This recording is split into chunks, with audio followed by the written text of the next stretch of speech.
long time no see. Ayan, andito pa rin tayo sa clinic. Ano tayo ngayon? Duty tayo ngayon. So, ngayon is 1:30 pa lang ng hapon. Ayan, nagbabala tayo ng meds para ibibigay natin sa mga patient na na mga may possible na pwede silang lagnatin. So, ayan, in demand ngayon guys yung rabies. Kaya ang mga pasyente namin dito, grabe talaga. Yung mga matagal nang nakagat ng aso o kaya nakalmot ng pusa, yan. Pumupunta sila rito, nagpapa-inject. Yung iba 2 taon na, iba 20 years na silang nakagat, pero nagpapa-inject pa rin sila ng anti-rabies. So, talagang maraming na-alarma dun sa mga lumalabas na mga videos and sa news na natatakot sila kasi di ba hindi sinasabi ng mga mahal nila sa buhay na nakagat pala sila or nakalmot sila ng hayop. Kaya ayun, na nakikitil yung mga buhay nila dahil nga sa hindi sila nagsasabi sa magulang nila o sa mga mahal nila sa buhay. Yung iba inaano nila na kesyong mahal talaga magpa-anti-rabies. Pero syempre, kung mahal mo ang buhay mo, mura na ang magpa-anti-rabies ngayon. Kagaya dito sa amin, mura lang ang anti-rabies. So, promote ito. Hindi, totoo nga, mas mura dito kasi sa amin ang anti-rabies. So, ayan, papansin nyo, ayan. Ang dami ko mga talsik-talsik. Kasi, ayan, mamula-mula na siya. Nababalatan na siya unti-unti. So, ayan. Kasi nung nag-swimming kami, nagluto ako ng cheese stick. Na yung cheese stick na well done masyado. Lumabas yung cheese, tumalsik siya sa braso ko. Ayan. Pero pag may pasyente, ayan, kino-cover ko yan. Ito, may pang-cover ako. Kino-cover ko kasi nahiya ako. Lalo na nung nagtutubig pa yan lahat, grabe, ang sakit-sakit, nagtutubig sila. Lalo ko siyang kinocoveran. Tapos, yun nga, mabalik tayo sa anti-rabies na yan. Kahapon, may nagpaturok sa akin na anti-rabies. Ang mali ko lang kasi talaga, hindi ko tinitignan yung mga syringe. May nakausli pa lang karayom na itusok ko sa kanya and then tumusok sa akin. Kaya mamaya magpapa-inject ako ng anti-rabies din. Kasi nga, yung pasyente yun, naturukan ko din siya ng anti-rabies. Yung nagamit kong syringe sa kanya, hindi yung tumusok sa akin. O diba? Sobrang bad day ko kahapon. So, ayan, nag-home service yung kasama ko, kaya nakapag-vlog ako ngayon. Nasa home service siya, tatlo yung home service nila ngayon. Kasama niya si Sir. Ako kasi, hindi pa ako pwedeng mag-home service, sabi ni Sir, kasi nga, pa daw ako, probi. Yan, kaya hindi mo na ako mag-home service. Si Ma'am Sara lang muna yung mag-home service. Kaya ako dito, bantay ng clinic. Yan. O, diba? Libre lang to sa mga pasyente, lalo na kapag anti-rabies yung inject nila. Kasi, possible kasi nalalagnatin ka kapag may anti-rabies ka. Nagpaturo ka ng anti-rabies. Suko lang ako ng paracetamol. Walang ako sandali. So, yan. Bukas tayo ulit ng paracetamol. Lang to, libre lang to sa mga pasyente na hindi nila afford bumili ng mga gamot. Ang galing nga dito kasi ang daming libre.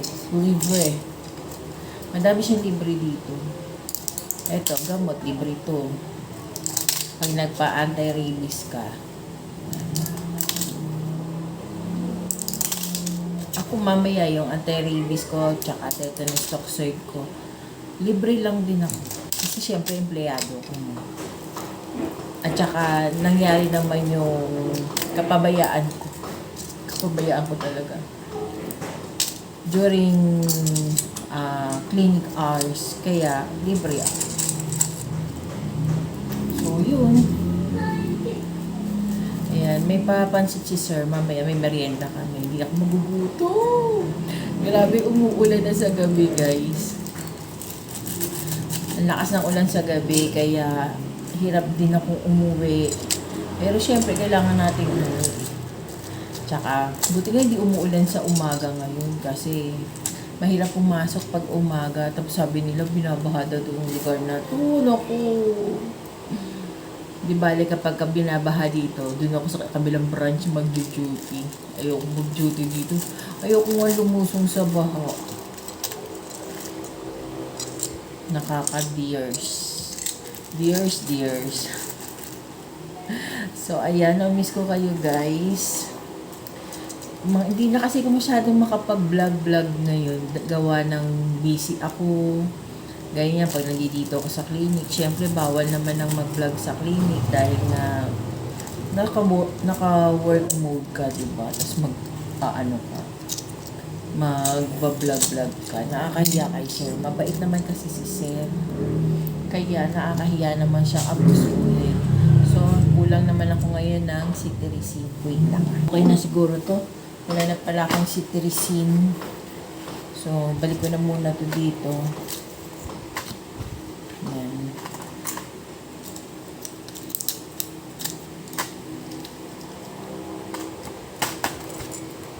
Tsaka ito. Ano ko na, ito na lang kaya ubusin ko na lang ito. Tama. Para hindi ko na masyadong ibalik.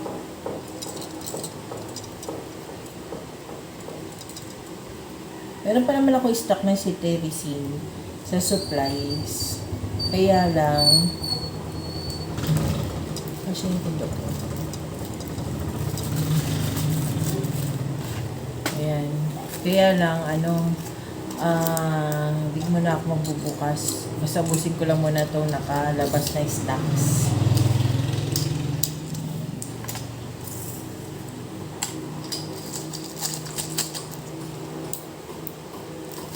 So, ayan. Meron na rin ako dito nakalagay na mga gamot-gamot. So, dito na lang natin siya ilalagay. Para, aray ko. Ito, may mga gamot pa dito.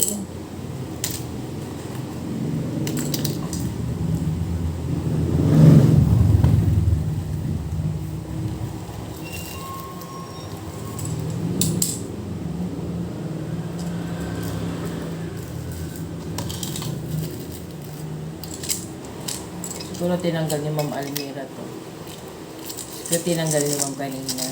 Ginamit niya kasi yung naghanap kasi siya ng ziplock ko. Tinanggal nga niya.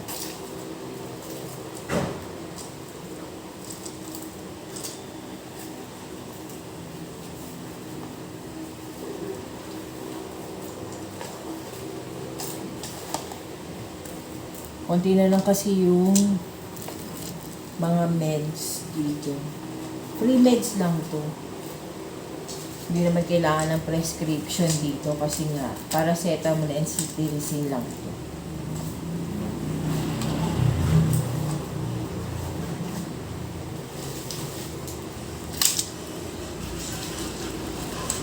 So, ayan. Mag-open na yung branch namin pangalawa. Nagkaka-exam. Baka next week pa daw, sabi niya siya. So, ayan. Mag-a-alternate daw kami doon. So, ngayong June, si Ma'am Almira muna. Doon sa, sa second branch. Tapos, July,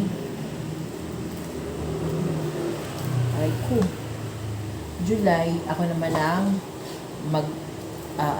mag-duty dun sa kabilang branch. O, diba? Bongga! Tapon na natin to. Tapos balik ko lang ito muna ha. Diyan muna kayo. May papansit si Sir, oh. Nakatapos lang din namin mag-lunch ni Ma'am. So, busog pa rin naman. Teka lang, mag-time in muna tayo sa ating DTR. Wala ka nag-time in. 10. Anong oras ba ako nag-time in? 10:48. Oh, diba? Bilis sa araw, June 3! So, ayan, 10:48 tayo nag-time in kanina. So, ayan, waiting tayo. Kagabi, ang dami kong pasyente. Pauwi na lang ako. Ang dami ko pa rin pasyente. Nakakatuwa. Sunod-sunod sila dumarating. Hindi ko na namalayan yung oras kahapon. Sabi ko pa naman, magsasara ko ng 7:40. Dumating yung mga pasyente. Kaya sunod-sunod na sila. Yun nga, hanggang sa natusukan ko yung sarili ko. Ang kati-kati nung ito, yung nasunog na part. Natasikan kasi ito ng mantika, guys. Kaya, ayan. Pag tinatanggal ko siya, ang sarap, ang kati-kati kasi. Feeling ko, ang dugyot-dugyot ko, Diba? Ito namumula pa siya. Feeling ko ang dugyot-dugyot ko. Kaya kapag ka nagbabiyahe ako, tinatakpan ko siya.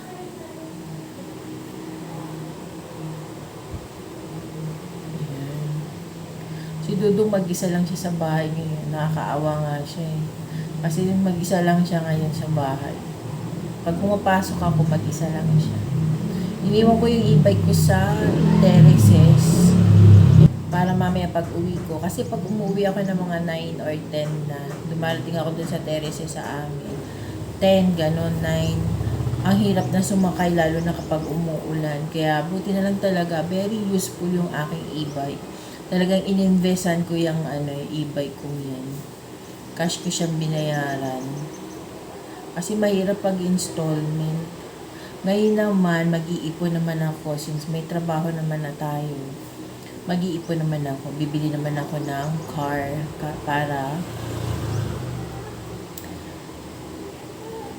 para hindi rin nahihirapan kasi ang mahal-mahal na rin ng ng mga online na mga sasakyan ngayon, mga Grab, ganyan, mahal na kasi. Kaya dapat rin tayo. Bibili na lang tayo. Bibili, parang ang dami. Ang laki ng sweldo mo. Siyempre, pag-iipunan natin yan. Hindi naman siya ganun kadali, di ba? Pag-iipunan natin. Kasi ibang brand yung gusto ko na yung may electric. Ayaw kasi ng parati siyang gas. Mas maganda yung electric. At saka mas masanay ako sa electric kumpara sa gas. Kasi medyo pa, sa akin ewan ko lang sa iba na medyo parang mas safe sa akin yung electric kesa sa gas, sa digas. Pero usually marami naman, meron naman talagang mga sasakyan na talagang naggagas. Pero, tsaka maganda, exempted siya sa color coding. Exempted siya sa coding, kaya maganda din yung mga hybrid na mga sasakyan, ganon. So ito, ganito lang yung mga ganap namin maghapon yan. Official ni Sir doon.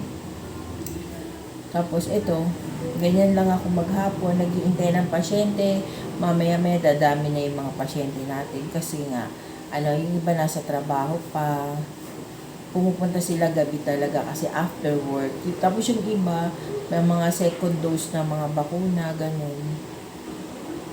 Binabalatan ko yung ating,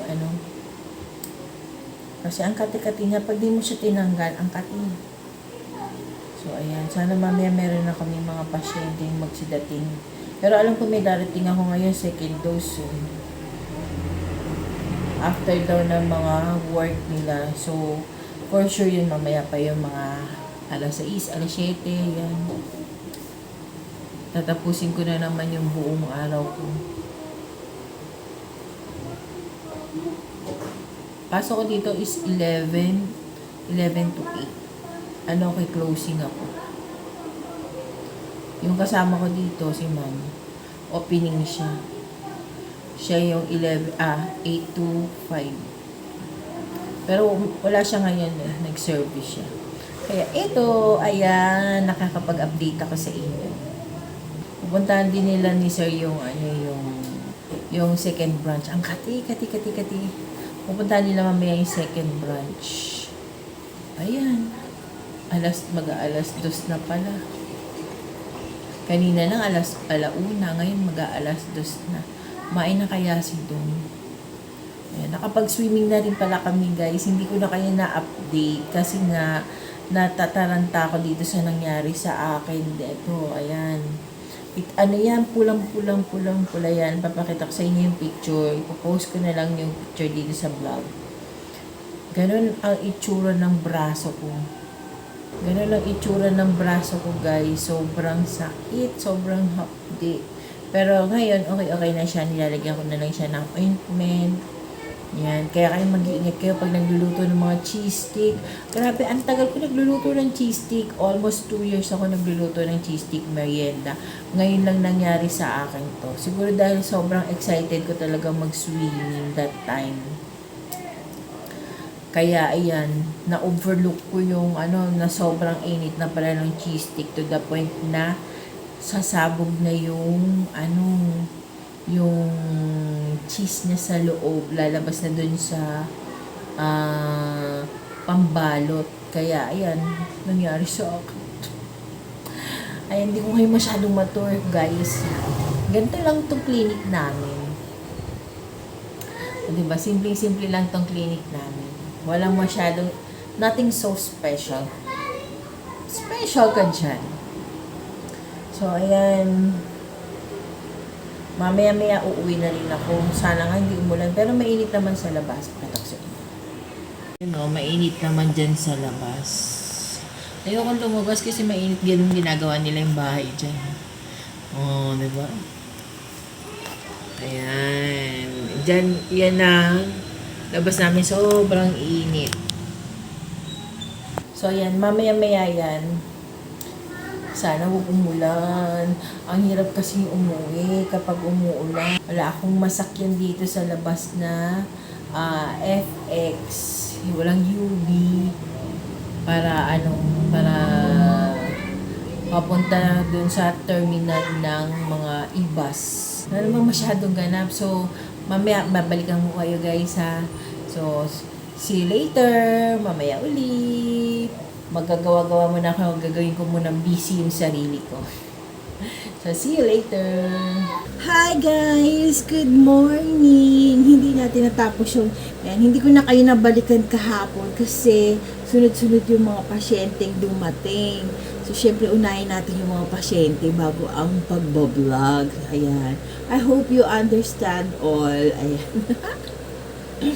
Dami namin pasyente kahapon. So, ayan ngayon, nagpe-prepare na ako para pumasok ulit. Alas 9 na. So, ayan, mabilisan na lang to kasi wala na talaga akong oras. As in. So, ayan. Simutin lang natin ito. Wala na yata naman to. Ayan, meron pa. Ayan. Wala na talaga. Open na ulit tayo ng bago. So, ayan. Untian ko na lang kasi pag masyadong madami malagkit. Ayan, kalat na lang natin.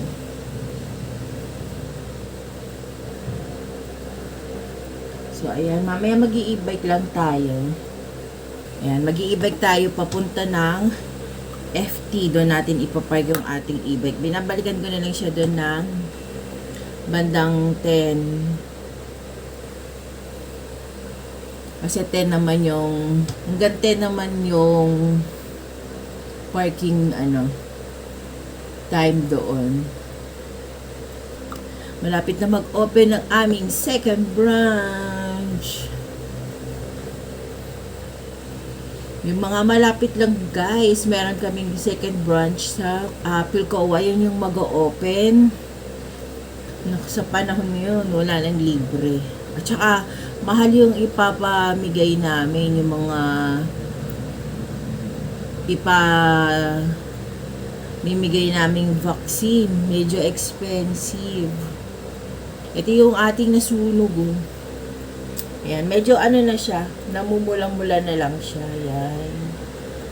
Pangit pa, no? Kaya tinatakpan-takpan ko siya para hindi rin siya ma-irritate sa pollution.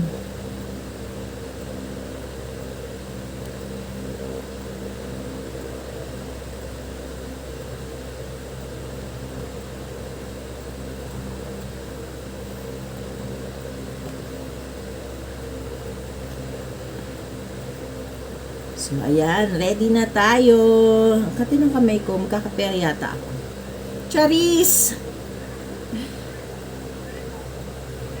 So, ayan. Siguro hindi ko na kayo isasama ngayon sa aking pag-i-e-bike kasi hindi pa ako ganun kagaling mag-e-bike. Although 1 year na ako nag-e-bike. Baka kasi madistract ako. Minsan pag pauwi na nga ako, naantok na nga ako. Kaya lang, ginigising ko lang yung sarili ko kasi syempre, alam nyo na, mahirap madisgrasya sa daan.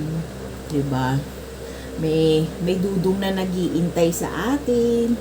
So, kailangan nating umuwi ng ligtas, umalis ng ligtas. Yeah. Syempre, sa tulong ni God yun. Hindi naman natin magagawa yun ng walang tulong ni God. So, ayan. Kahapon nakapagpaturok na ako ng anti-rabies at ng tetanus toxoid.